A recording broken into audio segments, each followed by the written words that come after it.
ஆசைப்பட்ட எல்லாத்தையும் காசிருந்தா வாங்கலாம், அம்மாவை வாங்க முடியுமா?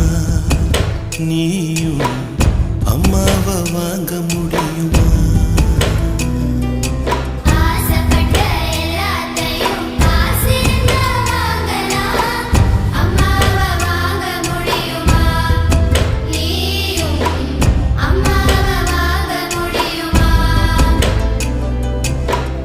ஆயிரம் உறவு உன்னை தேடி வந்தேன், நின்னாலும் தாய் போலே தாங்க முடியும்.